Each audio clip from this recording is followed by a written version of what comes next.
SSC 2025 নিয়ে একের পর এক দুঃসংবাদ আমরা পেয়ে যাচ্ছি। আসলে বিষয়গুলো তোমাদেরকে জানাতে আমার ভালো লাগছে না বেশি, কিন্তু কিছু না জানাতে হবে, কারণ অনেক শিক্ষার্থী অনেক আশা বেঁধে বসে আছো যে রুটিন আবার বাতিল করবে বা কিছু একটা, এবং তোমাদের কিন্তু নতুন করে আবার নির্দেশনা প্রদান করেছে। রুটিনের সাথে তো 14টা নির্দেশনা তোমরা পাচ্ছ, তার সাথে এখানেও প্রায় 7-8টা নির্দেশনা তোমাদের জন্য আজকে আবার প্রকাশ করেছে তারা, যেটা নিয়ে আমরা একটা ভিডিও করেছিলাম। সেখানে তোমাদেরকে পয়েন্টগুলো বলেছিলাম, তোমাদের পরীক্ষা কেন্দ্রের আশেপাশে 140 জেলা যাই থাকবে। এটা আসলে নতুন কিছু না, প্রতি বছরই থাকে। আরও বেশ কিছু নিয়মকানুন তোমাদের জন্য বহাল থাকবে, যেটা তোমাদের জন্য কারোর জন্য ক্ষতির সম্মুখীন হইতে পারে, ক্ষতিগ্রস্ত করতে পারে তোমাদেরকে। দুঃসংবাদগুলো কী কী চেষ্টা করছে আজকে ভিডিওতে তুলে ধরার জন্য। বিষয়টা আমার কাছে বলতে খুব খারাপ লাগছে, বাট বাস্তবিক অর্থে বিষয়গুলো তোমাদের জানার অধিকার রয়েছে, তাই বলছি। যারা এই নিউজগুলো নিয়ে বেশি আপসেট থাকবে তাদেরকে বলবো এগুলো না দেখাই ভালো। কেননা তুমি পরীক্ষা হবে, পড়াশোনা তুমি ঠিকমতো করো, পরীক্ষা হবে। এখন সেটা তারা ওই একটা না 4 দিন নিচ্ছে, ওটা নিবে বাকি নাকি নিবে না সেটা আসলে পরের বিষয়। বাট পরীক্ষা টাইম টু টাইম হচ্ছে, এটা তোমরা অবশ্যই তাদের যে রুটিন দিবে সেই অনুযায়ী পরীক্ষা হবে। সেই জায়গায় কেউ যদি মনে করো যে রুটিন বাতিল করবে, পরীক্ষা বাতিল করবে, স্থগিত করবে, আন্দোলন করবা, এগুলো ভুলভাল তথ্য। আর দ্বিতীয়ত, অনেকে আন্দোলন করার কথা বলছো, তাদেরকে আমি একদম প্রথমে নিরুৎসাহিত করবো, কোনো আন্দোলন করার দরকার নেই। তোমরা সামাজিক যোগাযোগ মাধ্যমে এই বিষয় নিয়ে কথা বলতে পারো, ফেসবুক, ইউটিউবে, এই পর্যন্তই।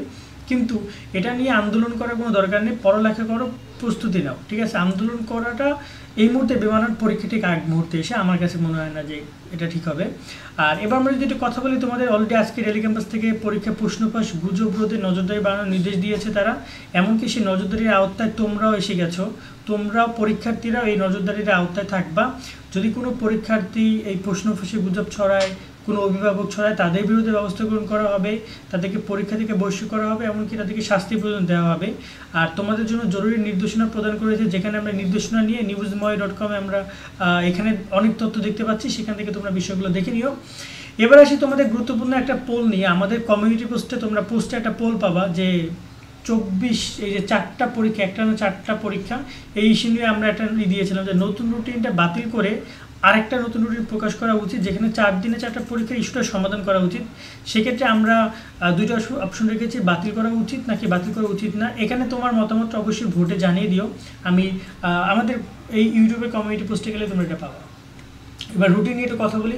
রুটিন নিয়ে শিক্ষা মন্ত্রণালয় থেকে তোমরা যে রুটিন পরিবর্তন করতে চাও, বা রুটিনটা যে লাস্টে যে রুটিনটা দিয়েছে সেটাতে তোমাদের পছন্দ হয়নি, এটা এই মুহূর্তে শিক্ষা মন্ত্রণালয় জানে, তাদের পরীক্ষা নিয়ন্ত্রক দফতরের বিষয়ে জানে, যতটুকু আমরা জানি। এবং তারা যদি চায় রুটিনটা পরিবর্তন করতে পারে।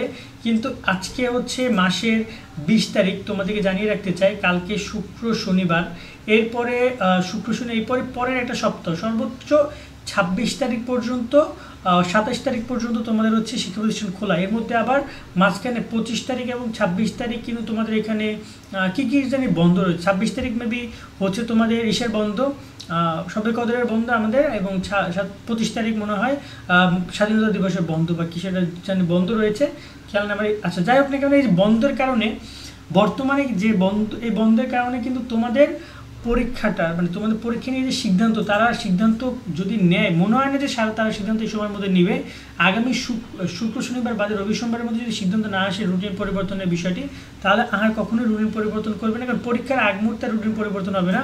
এরপরে তোমাদেরকে এই রকমের ডে বাই ডে পরীক্ষা দিতে হবে, সেটা শিক্ষা মন্ত্রণালয় থেকে এক প্রকার নিশ্চিত করছে। এবং তারা অতটা গুরুত্ব দিচ্ছে না যে শিক্ষার্থীরা কথা বলছে রুটিন পরিবর্তন করার, এটা খুবই কম শিক্ষার্থী। এই জন্য আমি তোমাদেরকে বলবো, তোমরা তোমাদের পাওয়ারটা দেখিও। এখানে অন্তপক্ষে 10-12 হাজার স্টুডেন্ট যদি ভোট করো, তাহলে একটা পরিসংখ্যান বোঝা যায় যে কেমন শিক্ষার্থী চায় রুটিনটা পরিবর্তন করার।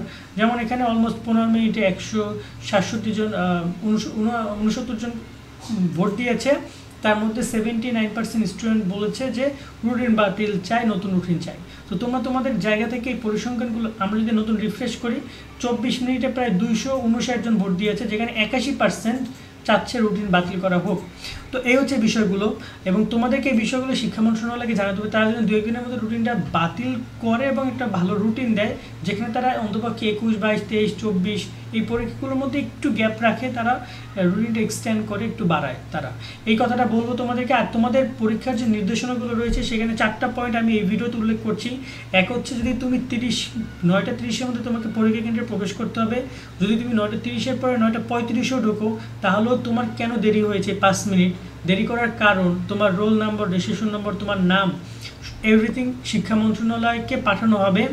2 নম্বরে 10:30-এর পরে কেউ ঢুকতেই পারবা না।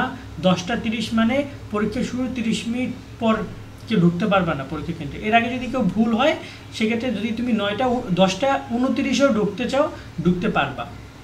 এই বিষয়গুলো জেনে নিবা। তারপর তোমাদের এখানে বলা হয়েছে যে পরীক্ষা 25 মিনিট পূর্বে তোমাদেরকে পরীক্ষার সেট কোড জানাবে বোর্ড থেকে কেন্দ্রকে জানাবে, কেন্দ্র সেই অনুযায়ী পরীক্ষা নেবে।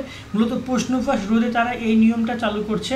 তার সাথে যদি বলি পরীক্ষা চলাকালীন সময়ে তোমরা ব্যতীত তোমাদের অভিভাবক কেউ পরীক্ষা কেন্দ্রে যেতে পারবে না। পরীক্ষা কেন্দ্রের আশেপাশে 144 ধারা জারি থাকবে এবং 200 মিটার মধ্যে কেউ অবস্থান করতে পারবে না। তার সাথে প্রশ্ন ফাঁস রোধে গুজব কিংবা এসব কাজেও তারা মানে বিশেষ নজরদারির ব্যবস্থা করছে, যার আওতায় তোমরাও থাকবা। তার সাথে যদি কথা বলতে চাই যে আরও বেশ কিছু বিষয় সামনে এসেছে, মোবাইল ফোন, ক্যালকুলেটর, এইসব জিনিস ব্যবহার করা যাবে না। ক্যালকুলেটরের ক্ষেত্রে সায়েন্টিফিক ক্যালকুলেটর ব্যবহার করার কথা তারা বলেছে। আরও অনেক কিছু বিষয় রয়েছে, এগুলো নিয়ে স্পেসিফিক ভিডিও করা আছে, চাইলে তোমরা সেটা দেখে নিও, আমাদের চ্যানেল তোমরা পাবা।